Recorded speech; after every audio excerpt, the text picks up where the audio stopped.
Selamat malam pemirsa, kita jumpa kembali dengan TNG News Hong Kong. Pada tanggal 7 Agustus 2022, Federasi Serikat Pekerja Rumah Tangga Asing FADWU Hong Kong telah mengadakan konferensi pers di mana mereka mengatakan Departemen Imigrasi menolak 2.833 kasus pada tahun 2021 karena dicurigai sebagai job hopping ataupun lompatan pekerjaan. FADWU mengatakan tuduhan tindakan pekerjaan itu merupakan diskriminatif terhadap pekerja rumah tangga. Selain itu, penolakan aplikasi visa mungkin membuat mereka yang tidak diperlakukan tidak adil untuk berhenti. Sedangkan Departemen Imigrasi hanya menerima aplikasi dalam keadaan luar biasa. Mereka yang terpaksa pindah majikan biasanya menghadapi kondisi dan perlakuan kerja yang buruk. Pelecehan ini termasuk pelecehan seksual, pelecehan verbal, dan gangguan mental. Jam kerja yang panjang antara 17 hingga 19 jam per hari, tuntutan kerja non-kontrak, makanan yang tidak mencukupi, tidak ada tempat tidur yang layak, tidak ada atau sedikit hari libur. Departemen Imigrasi juga harus melihat dari sisi pekerjaan mengapa pekerja rumah tangga memutuskan kontrak dengan majikannya. Pengajuan visa yang ditolak harus kembali ke negara asal mereka, mencari majikan baru, membayar biaya agen lain, dan mengajukan permohonan visa lagi. FADWU mengatakan bukti yang diberikan oleh pembantu rumah tangga tidak dipertimbangkan secara proses aplikasi visa mereka. Pernyataan dari Ratih Ketua UUDW dan Ketua FADWU Indonesia menganggap bahwa tuduhan imigrasi departemen sangat tidak adil, diskriminatif, dan merendahkan. Dari pengalamannya sendiri, pekerja rumah tangga migran tidak ingin berganti majikan kecuali terpaksa. Pekerja migran yang diberhentikan dapat mencari pekerjaan baru jika pemutusan hubungan kerja tersebut karena pemindahan pekerjaan majikan ke negara asal, migrasi, kematian, ataupun alasan keuangan. Atau ada bukti bahwa pembantu rumah tangga telah disalahgunakan atau dieksploitasi.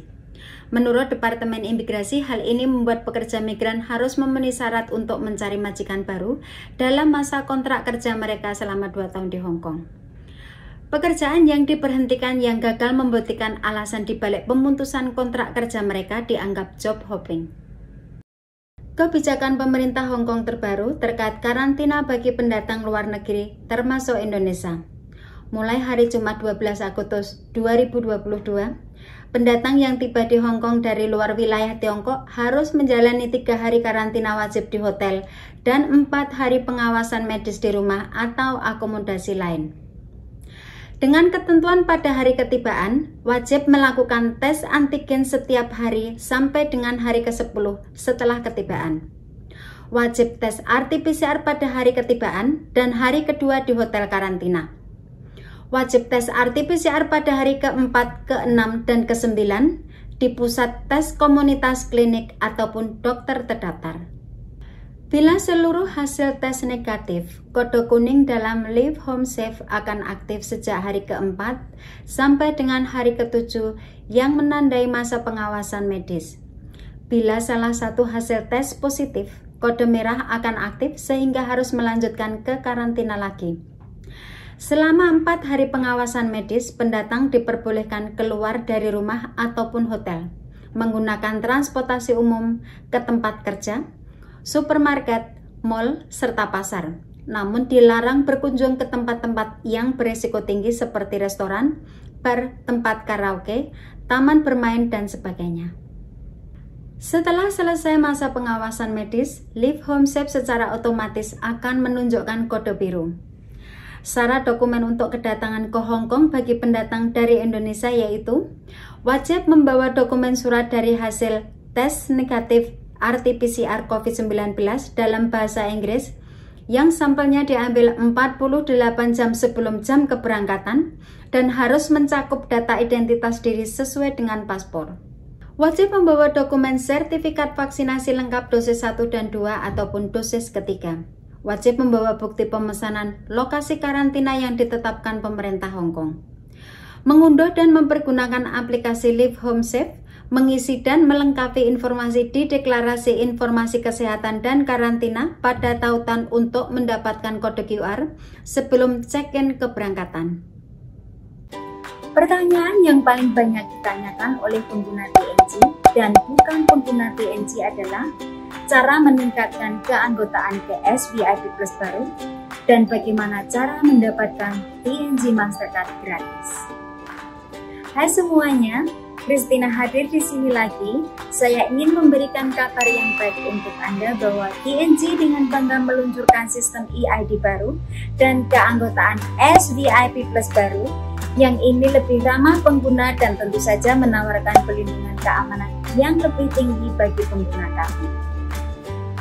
Bila Anda mengalami perubahan sistem apapun di TNG Wallet Anda, tidak perlu khawatir. Cukup perbarui aplikasi TNG Wallet Anda di Play Store atau Apple Store, dan semua pengguna kami yang ada yaitu VIP dan SVIP harus meningkatkan dan mendaftar keanggotaan ke SVIP Plus baru, di mana Anda tetap bisa menggunakan semua layanan di TNG Wallet. Dan sebagai ucapan selamat kepada Anda yang sudah mempunyai TNG Mastercard, maka Anda akan secara otomatis ditingkatkan menjadi anggota SVIP Plus baru kami. Tidak ada yang perlu dikhawatirkan lagi. Tetapi jika Anda belum mendapatkan TNG Mastercard Anda sendiri, dan bagaimana cara menjadi SVIP Plus baru dengan menggunakan sistem eID, cukup bawa Hong Kong ID Anda dan tidak perlu paspor atau dokumen lainnya. Datanglah ke kantor TNG kami setiap hari dari jam 9.30 pagi hingga jam 5.30 sore, atau datang di gerai aktivasi TNG kami setiap hari Sabtu atau Minggu untuk meningkatkan keanggotaan Anda menjadi anggota SVIP Plus baru secara instan. Ini akan memastikan bahwa Anda dapat terus menikmati layanan premium TNG, terutama layanan pengiriman uang global. Dan semua hadiah sedang menunggu Anda sekarang. Jika Anda memiliki pertanyaan tentang penawaran ini, mohon hubungi hotline layanan pelanggan kami di 39516268. Dan tim layanan pelanggan kami yang ramah akan membantu Anda dengan senang hati. Kami kira itu saja untuk saat ini, dan ingat, seperti yang selalu saya katakan, TNG selalu membuat hidup Anda lebih mudah. Sampai jumpa.